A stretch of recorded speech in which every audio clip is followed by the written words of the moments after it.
कहते हैं कि राजनीति शतरंज के चाल की तरह होती है। राजा को घेरने के लिए सारे मोहरे कहीं ना कहीं अपना अपना दाव और अपने अपने घर में इंतज़ार करते रहते हैं। जैसे ही चेकमेट होता है उससे पहले पूरी तैयारी शतरंज के विषाद पर होती है। बिहार की राजनीति में भी इसी तरह के नज़ारे और मोहरों का चलना कई महीनों से शुरू हो चुका था। इसकी पटकथा और अब चेकमेट की स्थिति को देखते हुए बिहार की राजनीति में बहुत सारी चर्चाएं शुरू हो चुकी हैं। जैसा कि आप सभी जानते हैं कि लगातार एक चर्चा बड़ी ज़बरदस्त ढंग से हो रही है और वो चर्चा है नीतीश कुमार और तेजस्वी यादव के नज़दीक आने का।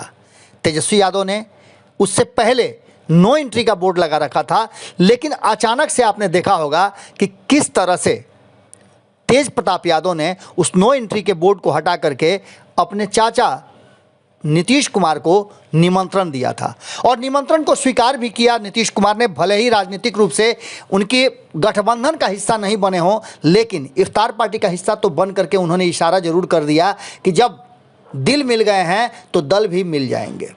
इसके साथ ही जब उनके आगमन के बाद तेजस्वी यादव सब परिवार यानी कि दोनों भाई जब नीतीश कुमार के इफ्तार पार्टी में जाते हैं तो ये बात और पुख्ता तरीके से मजबूत हो जाती है कि खेल बड़ा हो रहा है। इतना ही नहीं, जब जीतन राम मांझी के यहाँ सभी पहुँचते हैं और वहाँ एक बार फिर से भारतीय जनता पार्टी बिल्कुल अलग थलग नज़र आती है तो कहा जाने लगा था कि खेल तो होगा ही, क्योंकि भारतीय जनता पार्टी के विरोधियों का एक बड़ा जमावड़ा वहाँ लग गया था।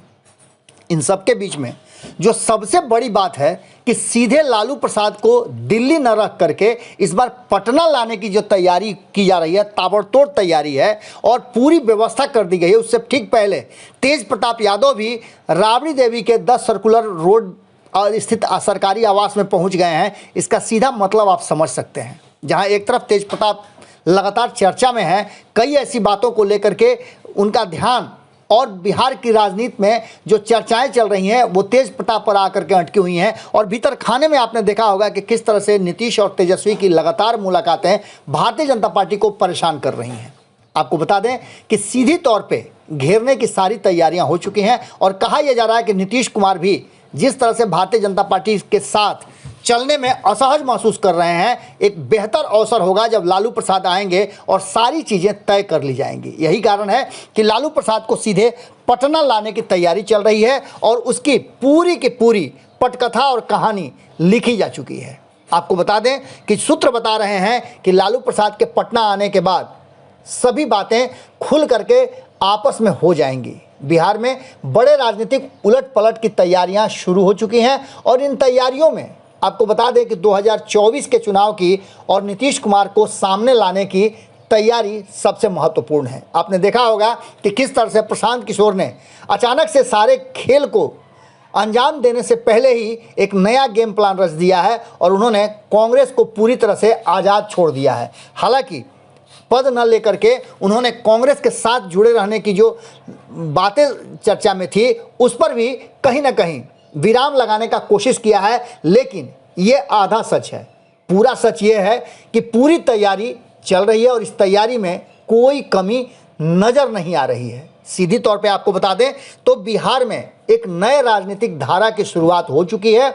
2015 में जिस तरह से दो धुर विरोधी एक मंच पे आकर के भारतीय जनता पार्टी को सत्ता से बाहर करने के लिए सारा काम कर चुके थे, बिल्कुल उसी अंदाज में लालू प्रसाद के आने के बाद कहा जा रहा है कि नीतीश कुमार, लालू प्रसाद और अन्य जो घटक दल हैं एनडीए के, वो सारे एक मंच पे आएंगे और इसकी पूरी की पूरी तैयारी शुरू हो चुकी। क्या होगा ये तो भविष्य के गर्भ में है, लेकिन इतना तय मान के चलिए कि लालू प्रसाद के आते ही बिहार की राजनीति में हलचल तेज हो जाएगी और लालू प्रसाद चुप बैठने वाले नेता में से हैं भी नहीं। यही कारण है कि उन्हें इस बार दिल्ली नहीं बल्कि राबड़ी आवास यानी पटना लाया जा रहा है और पटना में बड़े राजनीतिक जो खेल है उसको अंजाम दिया जाएगा। जुड़े रहेगा भारत लाइव के साथ।